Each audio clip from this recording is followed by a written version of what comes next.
ጥር 21 ዕረፍታ ለእግዝእትነ ማርያም ድንግል።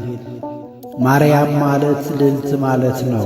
ሮም ራማ አርያም ማለት ልዑል ማለት እንደሆነ እሷም መትሕተ ፈጣሪ መልዕልተ ፍጡራን ናትና፣ አንድም እግዝእተ ብዙኃን ማለት ነው። አብርሃም ማለት አበ ብዙኃን ማለት እንደሆነ አንድም ጸጋ ወሀብት ማለት ነው። ለጊዜው ለአባት ለእናቷ፣ ፍጻሜው ግን ለሰው ሁሉ ጸጋ ሆና ተሰጥታለችና። አንድም ፍጽምት ማለት ነው። ለጊዜው መልክ ከደም ግባት፣ ፍጻሜው ግን ከንጽሐ ሥጋ ከንጽሐ ነፍስ ድንጋሌ ሥጋ ከድንጋሌ ነፍስ አስተባብራ ይዛ ተገኝታለችና። አንድም መርህ ለመንግሥተ ሰማያት ማለት ነው። ምእመናንን መርታ መንግሥተ ሰማያት ታገባለችና። አንድም ባለመ ሥጋ ባለመ ነፍስ ካሉት ሁሉ የከበረች የገነነች ማለት ነው። ማር በምድር ካሉ መባሌት የሚበሉ ነገሮች፣ ያም ደግሞ በገነት ካሉ እጽዋት ፍሬያት ሁሉ የከበሩ የጣፈጡ እንደሆኑ። አንድም ማ ብሂል ማኅደረ መለኮት ርብሂል ረግቤ ይቤላ ያ ብሂል ያንቃዱ ሀቤኪ ሁሉ ፍጥረት ምሳሮ ምስጋድ ማለት ነው። የረፍቷስ ነገር እንደምንድን ነው ቢሉ 64 ዓመት በዚህ ዓለም ኑራ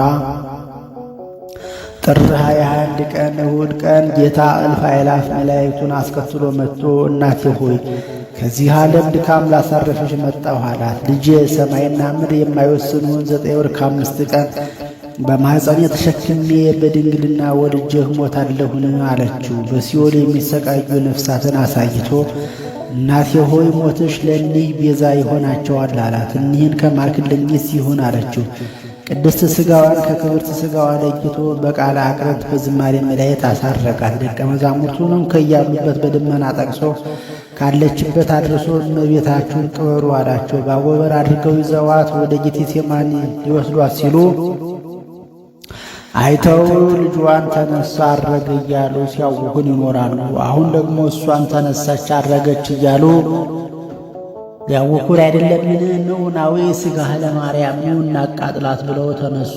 ከመካከላችሁ አንዱ ታውፋን ያዘሎ የአልጋውን ሸንኮር ያዘ። የታዘዘ መልአክ መጥቶ 2 እጁን በሰይፍ ቀጣው። በድያለሁ ማሪ ብሎ ቢማጸናት ራሷን ዘንበል አድርጋ ቅዱስ ጴጥሮስን እንደነበረው አድርግለት አለችው። ቢመልሰው ድኖለታል። ከዚህ በኋላ ዮሐንስን ጨምሮ ከመካከላቸው ነጥቆ ገነት በዕፀ ሕይወት ሥር አኑሯታል። ድንግል እመቤቴ የንጽሕ መሠረት ለሁሉ የምታዝን ርርት ናት። የአምላክ እናት ሆና እንደምን ትሙት?